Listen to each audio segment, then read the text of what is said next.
Bien, nous y revoici, avec la fameuse tour de guet en bois qu'on n'a toujours pas eu en mobilier housing, comme le plancher en bois de Leyaoin, pour bâtir des manoirs à partir de rien en housing, j'entends, hein, évidemment. Non mais c'est beau, voilà, je commence à peine l'épisode, ça y est. Je vous embête déjà, je prends déjà des screens. Oh là là, oh là là, oh là là là. Et du coup, j'ai même pas fait gaffe mais depuis tout à l'heure. Mais donc ça, c'est les fameux oratoires. C'est curieux parce que j'aurais pensé qu'on n'aurait pas des comme tous les oratoires du jeu. Un alors c'est un oratoire dans son ensemble, mais ce que je veux dire, la structure qui protège l'hôtel. Parce que j'avais vu des images, notamment l'oratoire de Skingrad, où il n'y a pas, il y a juste l'hôtel quoi. Il y a pas la toiture. Bref, nous allons pouvoir continuer, voir ce que ceci est. Alors je dis depuis tout à l'heure, ouais, j'explore en priorité les forts, tout ça, c'est avant tout parce que, bon, je suis sur le PTS, c'est pour faire du repérage par rapport à un potentiel roleplay. Oh, c'est une vraie structure. Un roleplay cohorte impériale. Qu'est-ce que c'est ça du coup? Domaine de Weatherly. Je sais pas si ça n'a pas été traduit et que ça n'attend qu'une chose, à savoir être traduit justement, mais... Ok. Ah non, c'est cet endroit que j'avais vu dans les images promotionnelles. Oh là là là là là. Très beau. Non mais... Faut que je m'arrête de prendre des screens, c'est pas le moment. C'est pas le moment. Ok, de toute manière, bah... Je sais pas si c'est un vignoble ça, mais... Allez, on enchaîne. Donc un roleplay cohorte... Aquila Verès. Oh, vous êtes de la famille de Monsieur Quintus Verès, madame? Cette allée, oh là là... Et donc un projet de roleplay FR, ou peut-être anglais, je sais pas, ça dépendra du nombre de joueurs français qu'il y aura. Alors à la base je voulais faire la cohorte de Vlasterius, mais comme Vlasterius est dans la zone PVP ça ne sera pas possible. La cohorte d'Istyrus, finalement, Istyrus c'est une zone... Oula, c'est quoi ça?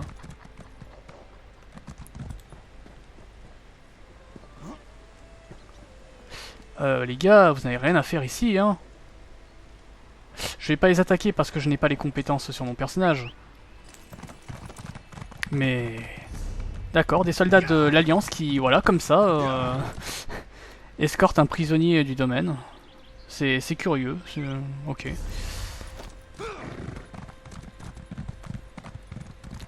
Vraiment, il va falloir revoir un peu la protection aux frontières. C'est quoi cette espèce de Loki, là?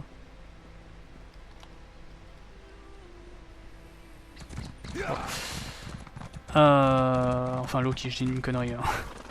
Bon, et ça c'est une bannière de Skingrad. Oh là là là. Ah non mais ça. Ah non mais là c'est bon. On est parti pour une longue séquence screenshot. Du coup cet épisode. Ah mais on est dans le futur quartier de la ville haute de Skingrad. Bon, évidemment, il n'y a pas d'entrée ici 747 ans plus tard, mais... Oh là là là, ça y est, on est à Skingrad. Alors, à partir de là, il faut que je fasse gaffe à ne pas...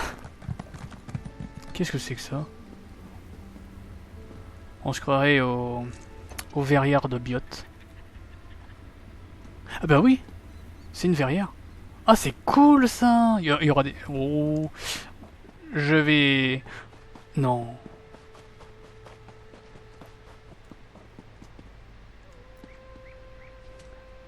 Ça doit être... Ouais, non. Ça ne peut qu'être Rislav Larich. Rislav le Juste, le roi de Skingrad qui, justement, a repoussé... On a lu un livre tout à l'heure où il était mentionné. Dans la banque de Such. Ils ont fait une statue version 2024. Ah, ça fait plaisir. Ah franchement, là j'ai du mal à me contenir, hein, vraiment. J'espère qu'on aura en mobilier sa statue parce que franchement, elle est bien.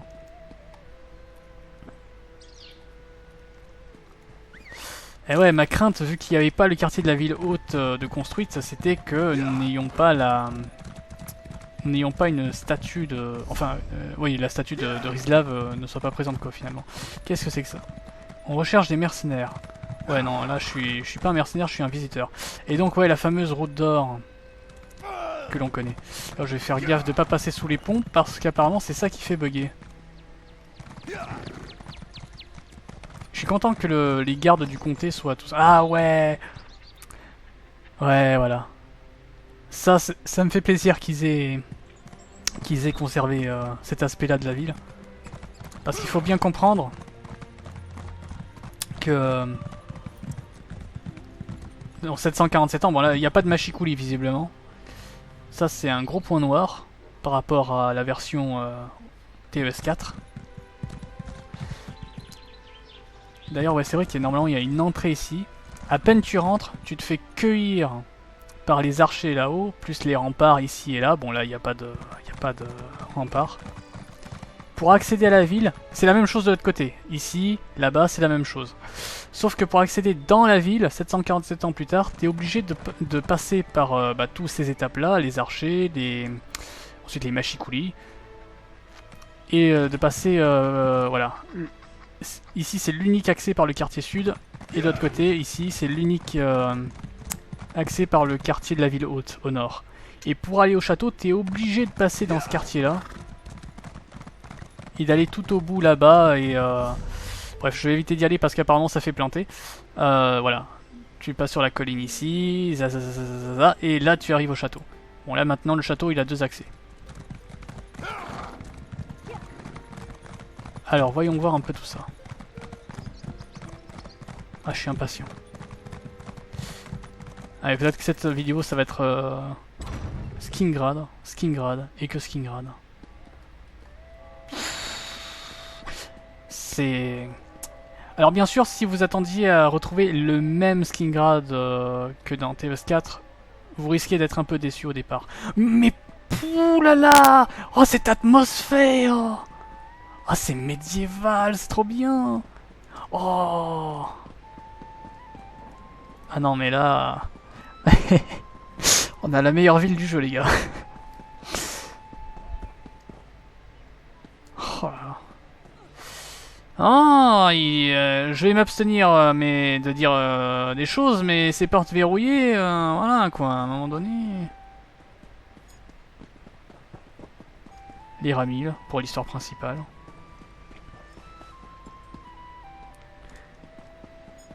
Les bannières de Skingrad, hein, on en a vu tout à l'heure, mais je me suis pas beaucoup arrêté dessus.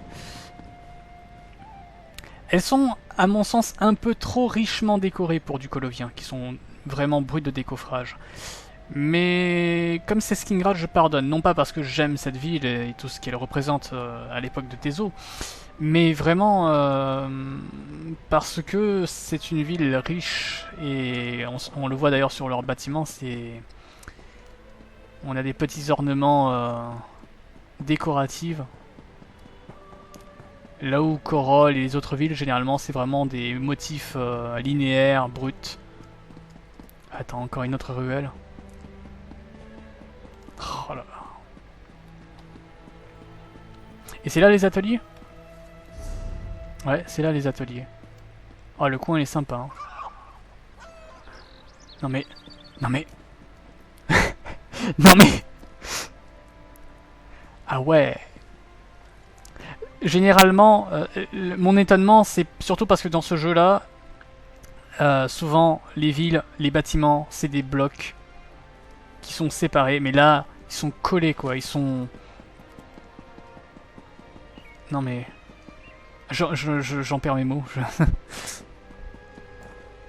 C'est sublime. La chapelle de Julianos.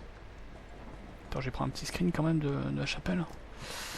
Alors, c'est une cathédrale plus qu'une chapelle, bien sûr. Mais bon, dans le jeu, ils appellent ça une chapelle, donc... on dit chapelle tant que... il n'y a pas un PNJ qui nous dit cathédrale, comme pour Kavach. Légionnaire Castus.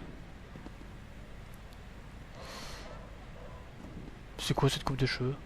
Ah, c'est une nouvelle coupe de cheveux, ça. Elle est pas... Alors pour un chignon, j'aurais... Ça va bien sur le personnage parce qu'avec les ornements et tout, c'est sympa, mais juste la coupe comme ça, brute... Je sais pas. Le commandant Salerius. Lieutenant Agrance. Alors oui, hein, les Coloviens, c'est pas que des noms. Us. Et je suis content, il n'y a pas le ciel orangé, je sais pas pourquoi, et j'ai un peu peur que quand je commence à me décider à faire une séance screen, ça soit que du ciel orange. Bon, du coup, c'est bien, j'analyse. Oh, mais putain, mais c'est... Oh là là, mais c'est... J'attends depuis 7 ans. Alors certes, moi j'attendais une copie conforme de la version TVS4, mais je suis pas du tout déçu. Franchement... Et si vous êtes déçu, vous verrez très bien, vous allez finir par prendre vos aises. C'est obligé. J'aurais bien visité le château de Skingrad, mais j'ai trop peur que le jeu se mette à planter. Cimetière, d'accord, il est... Ah oui, non, le temple est juste là. Je me disais, il est bien loin du temple, là. Oh là là, je me perds. J'avais peur que, comme c'est un MMORPG, les ruelles soient très étroites, pas très, justement, tout l'inverse. Très distancées, pour une question de confort de jeu, tout simplement. Mais au final, il y a quand même des petites ruelles étroites et ça fait vraiment plaisir, quoi. C'est... Donc ça, c'est le... Ça, c'est le quartier... Alors, certes, même s'il va être considérablement réaménagé, c'est le quartier avec les limitations que l'on connaît dans TS4. Et donc ça c'est l'oratoire, comme je disais, sans la structure au-dessus. Et là du coup, on est dans la partie qui 747 ans plus tard n'existera plus pour des raisons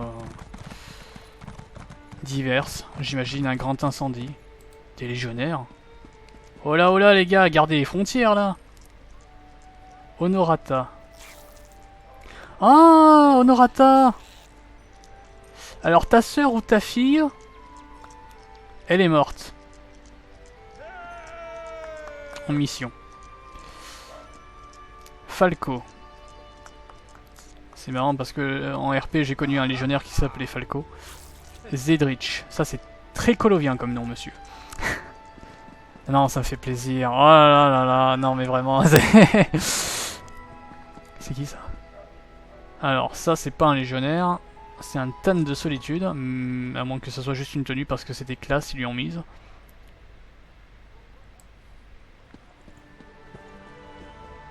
Il n'y a pas de nouvelle tenue civile, hein. Parce que les toges du jeu de base, les costumes costumes impériaux sont quand même très... Ils ont quand même mal vieilli, quoi. Surtout les textures qui font très flashy. Alors moi je cherche la guilde des mages. C'est là d'ailleurs aussi où on peut lancer la quête pour le système d'écriture. Mais moi ce qui m'intéresse surtout ce sont les livres, le lore. Je veux plus de lore. Ça c'est Kinares. La guilde des guerriers. Alors, j'avoue que je suis... bon, maintenant j'ai l'habitude parce que je savais que la ville ressemble à telle qu'on la voit là.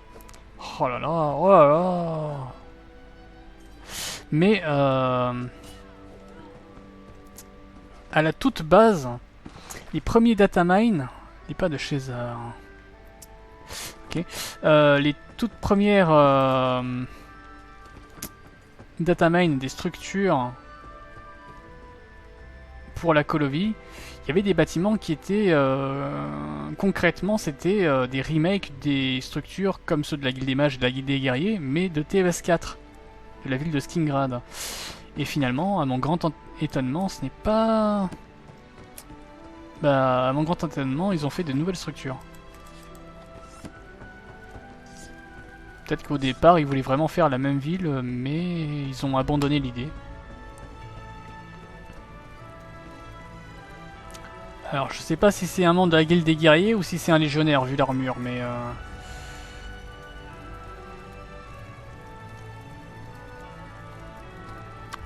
écrivent aussi son nom, parce que sinon, pour le recensement, ça va être compliqué. Ah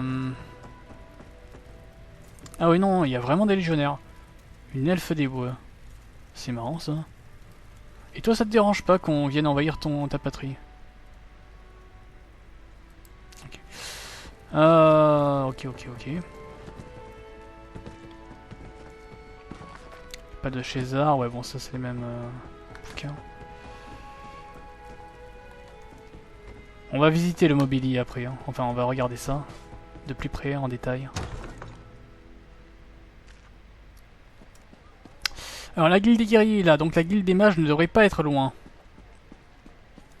Et de ce que j'en sais, normalement il y a une grande tour. Alors, pas une tour de guet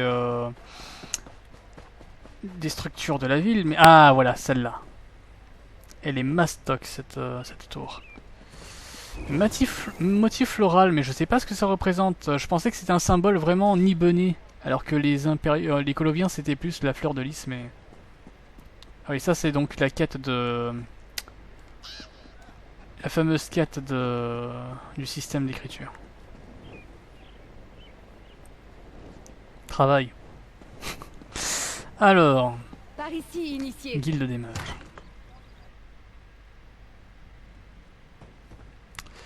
Là, on a de la lecture à faire. Mais cet accueil, quoi, cet accueil. Je vais m'en inspirer, je vais faire des archives impériales, moi, à la place de l'espèce de vignoble. Surnom et nom d'usage des elfes des bois. Ok, non, ça j'en fous. Un annuaire et un... Ok, ce serait bien d'avoir des livres sur la thématique locale, quand même. Le perdu et l'oublié. C'est une chanson. Les livres de... ok, ça doit être du jeu de base. Voilà, techniquement, ça me paraît un peu bizarre pour du colovien. Nibonné, j'aurais compris, mais...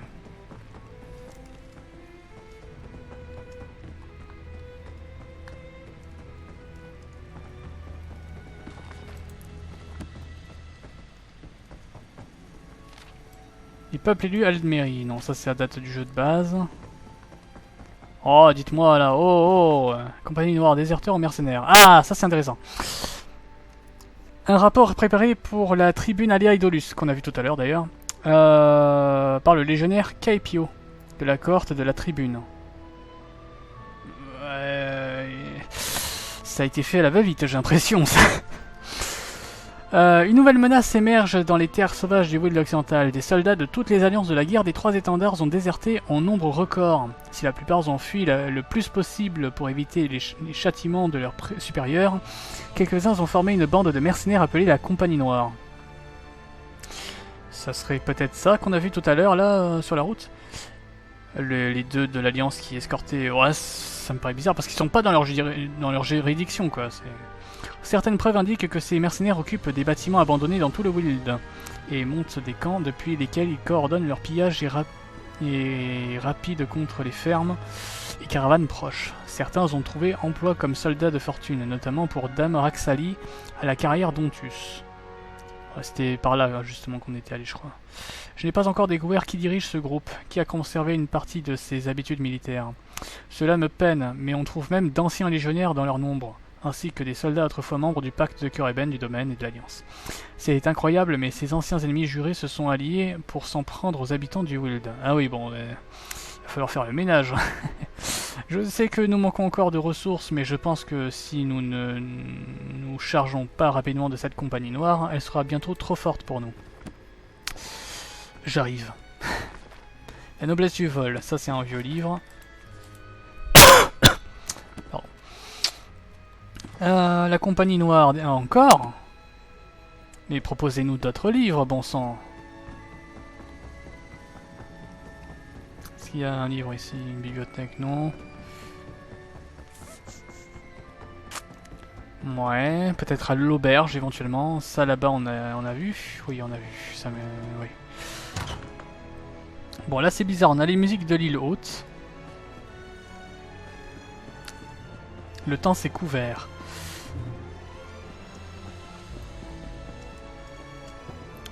Maison reine de Sylvenar. C'est elfe des bois, mais je sais même pas si Hôtel particulier de Béragon. Oh, c'est la maison de Béragon. Le frère d'Evely Flashvive. Ah bah lui il me fait plaisir, tu vois, il y a plein de bouquins. Il a même des bannières de Skingrad dans sa propre maison. Ça doit être un fanboy comme moi.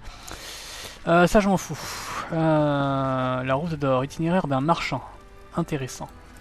Je screen. On sait jamais si ça n'a pas screen. Clic, voilà.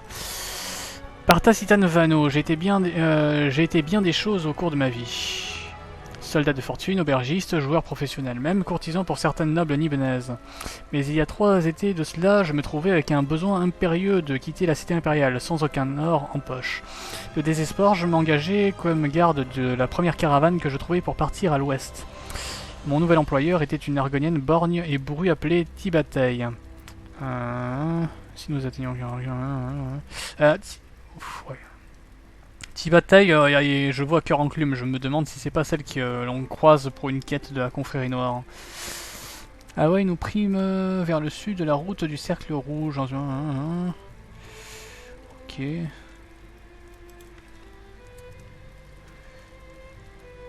Au fil des jours, mes pieds s'endurcirent et j'en vins à apprécier la camaraderie de la caravane. Vlastarus, Kingrad, Ostumir, Kavach, les unes après les autres, les villes de la vallée de la Stride défilèrent tandis que nous avancions vers l'ouest.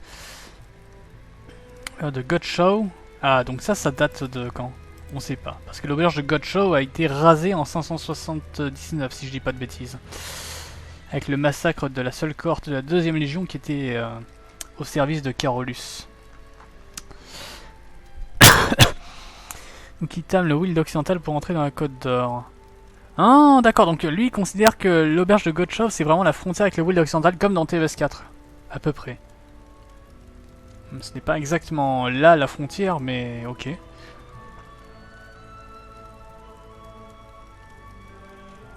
Dans les contreforts des collines coloviennes. Ok.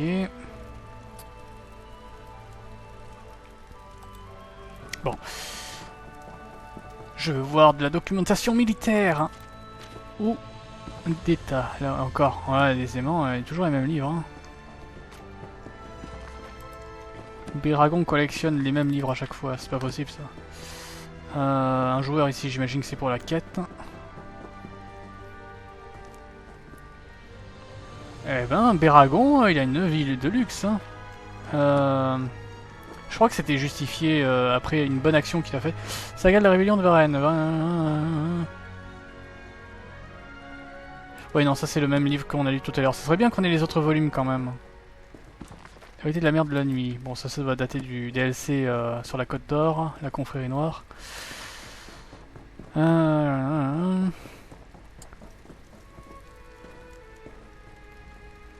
Non, sans déconner. Une bibliothèque avec laquelle il est impossible d'interagir. C'est mon cauchemar. Donc que ce soit le jeu qui est buggé? Non, ça va. Enfin, la connexion, je veux dire. Surtout. Bon. Pas grand chose en termes de lecture. Ah, encore. La honte royale. Faire taire les langues de bois, quelques instants. Hein, un bannerie, roi de monde. Ah non, ça date du jeu de base. L'empereur de la villa. Ah, ça doit sans doute parler de Brazolus d'or. Clic, c'est intéressant. C'est alors, on a beaucoup écrit sur les grands rois de la dynastie Rayman, enfin et surtout les empereurs. Mais entre Rayman 1, Rayman 2 et Rayman 3, le deuxième empire connut une succession de monarques moins brillants. Par exemple, l'empereur Brazolus d'or. On connaît son désintérêt pour les affaires d'État, mais cela ne l'empêcha pas d'occuper le trône pendant 34 années. Le rapport compliqué entre Brazolus d'or et le trône commença dès sa naissance. C'était un fils illégitime de Rayman II et d'une simple servante, Irinia d'or, qui avait attiré l'œil du jeune empereur lors d'une visite à Skingrad. Rayman II tenait sincèrement à Irinia, mais il devait chercher une union plus digne du trône de Rubis. Il quitta bientôt Irinia et leur enfant tout en leur assurant une vie confortable. Jeune homme puissant et séduisant, Brazolus ressemblait à son aïeul Rayman I. Mais il n'avait ni son ambition ni son intuition, puisque l'on s'attendait à ce que Rayman II produise rapidement un héritier légitime. Brasolus s'habitua à une vie de noblio colovien plutôt que de noble impérial. Il partagea son temps entre sa vigne, la chasse et ses amis. Puis en 1843, le trône de Rubis passa à Brasolus lorsque Raymond II trouva la mort au combat. Le cœur lourd, le jeune homme prit le nom d'empereur Brasolus d'Or, préférant conserver le nom de sa mère. Pendant un temps, il fit de son mieux pour remplir ses nouvelles responsabilités en Cyrodiil. Il reprit même la campagne de son père en Morrowind, et il y combattit avec assez de valeur. Mais les devoirs administratifs et diplomatiques de la Tour d'Or Blanc écrasaient ce jeune homme peu qualifié à les remplir. Malheureux en Cyrodiil, Brasolus se retira bientôt dans la campagne colovienne qu'il aimait, et se rendit de moins en moins souvent à la capitale. Il délégua tout ce qu'il put à son potentat, Sidri Achak, pour s'atteler lui-même à l'édification de la Villa Doria, un domaine palatial dans les collines à l'ouest de Skingrad. Brasolus retourna de moins en moins fréquemment à la Tour d'Or Blanc jusqu'à bientôt s'en abstenir totalement. Pendant les 20 dernières années du règne de l'empereur Brasolus, la Villa Doria fit office de cour impériale, bien que l'on y conduisit peu d'affaires d'État. C'était plutôt un lieu de divertissement, l'empereur y passait son temps en jeux et en fêtes, qui elles-mêmes devenaient souvent des orgies de débauche, il faut l'admettre. Tandis que le potentat Sidri Achak administrait discrètement l'empire. Brasolus d'Or mourut soudainement en 2877, pourtant en pleine santé dans sa 62e année. On soupçonna un acte malveillant. La rumeur voulait que certaines factions, contrariées par le pouvoir croissant de Sidri Achak, auraient voulu le neutraliser en plaçant sur le trône un nouvel empereur plus vigoureux. Raymond III n'avait que 14 ans, mais il ramena rapidement la cour impériale en Cyrodiil pour exercer le pouvoir en son propre nom. La Villa Doria, si chère à Brasolus d'Or, fut presque abandonnée, et les potentats cavirois la laissèrent tomber en ruine. Que peut-on en tant qu'historien retenir de Brasolus d'Or ? Peu d'empereurs ont moins accompli, mais l'Empire prospéra pendant son règne. Hélas, on ne peut pas en dire autant de plusieurs de ses pairs capables. Intéressant, intéressant. C'est bien d'avoir un peu plus de lore sur certaines personnalités dont on a brièvement entendu parler, où leur histoire se limitait à juste 2 lignes, quoi. Oh, un miroir. Il était brisé, ce miroir. Ouais, je sais bien que les Coloviens, voilà, ils font pas dans le... Ah, j'ai très envie d'aller au château, mais j'ai très peur. Très peur de faire une bêtise en allant là-bas. Parce que si ça plante, après, impossible de reprendre le personnage. Il reprend là où ça a planté. Oula! Ouais, c'est bugué la localisation. Des bibliothèques, please.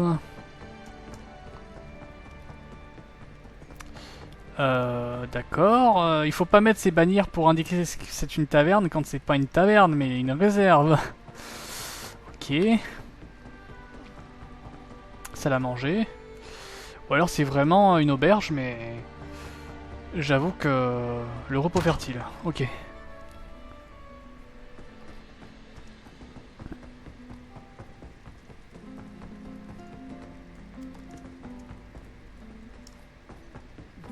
Qui ne rêverait pas d'un si doux foyer? Y'a pas de bibliothèque dans cette taverne? Une belle danseuse au regard. Mais c'est quoi cette taverne? Bon, ok. Parce qu'on m'a parlé d'un document que j'aimerais beaucoup trouver. Ah, la banque de Skingrad. Qui est un décret du comte pour appuyer l'indépendance du Wild occidental. Bon. C'est pas un GTA, on va pas m'arrêter parce que je suis passé de l'autre côté du comptoir de la banque. En roleplay, si on joue bien la scène, oui. Alors, histoire abrégée de Skingrad, hein, le jeu de l'ancienne Clovie. Ouais, ça on l'a déjà lu.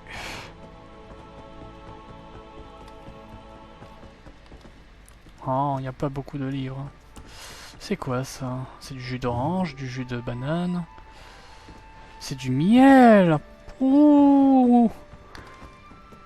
J'ai bien envie d'avoir ce mobilier.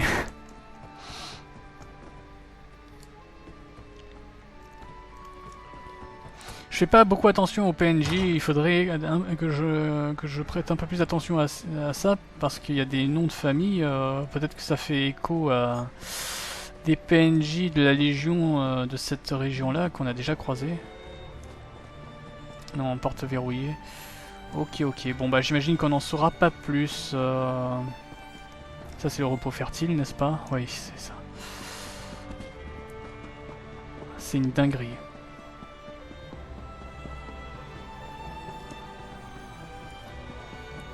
Alors, c'est beaucoup de contre-jour, mais c'est une dinguerie. Ça, c'était quoi? Non, ça, c'était verrouillé. Je me souviens qu'on est déjà passé par là. Je cherche un peu des endroits où je ne serais pas rentré. Par exemple, le magasin de Mystique, là.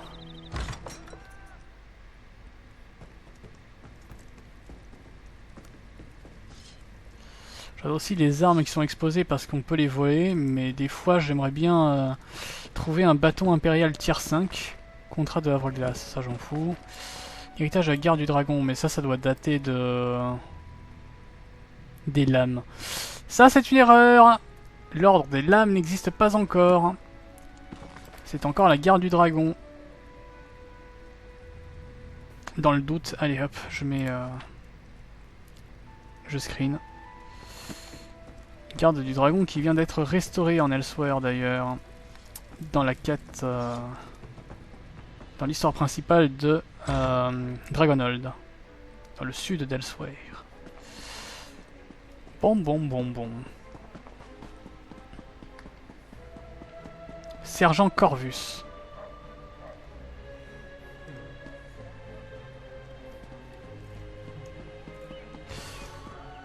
Ah, là on a les mobiliers de succès. Oh là là.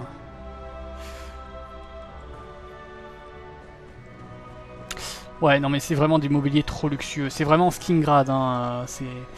C'est pas Colovien, Colovien quoi. C'est vraiment Colovien Skingrad. C'est trop luxueux. Ah ouais, d'accord.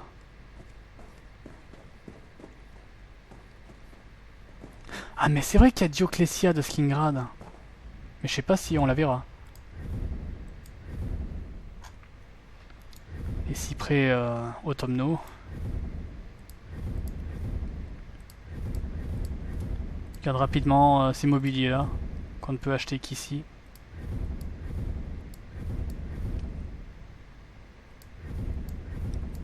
On les verra donc pas après quand on regardera les mobiliers dans la boutique à Couronne que l'on peut craft. Petite bannière. J'ai l'impression que la couleur, je sais pas, ça fait un peu gris. Bon, je chipote. D'accord, miroir brisé. Bon, typiquement colovien avec les fromageries et les vignobles. Ok. Bien. C'est quoi ce tapis? Cette tapisserie. Oh là là. Bon. Je vais m'arrêter là pour cet épisode. Que je vais sans doute intituler Skingrad. J'aimerais bien voir ce que c'est ça, mais j'ai trop peur de planter dans cette zone-là. On verra ça plus tard. Et au pire, de toute manière, le jeu est déjà sorti au moment où cette vidéo sort. Allez, prochain épisode, la Forest Aube.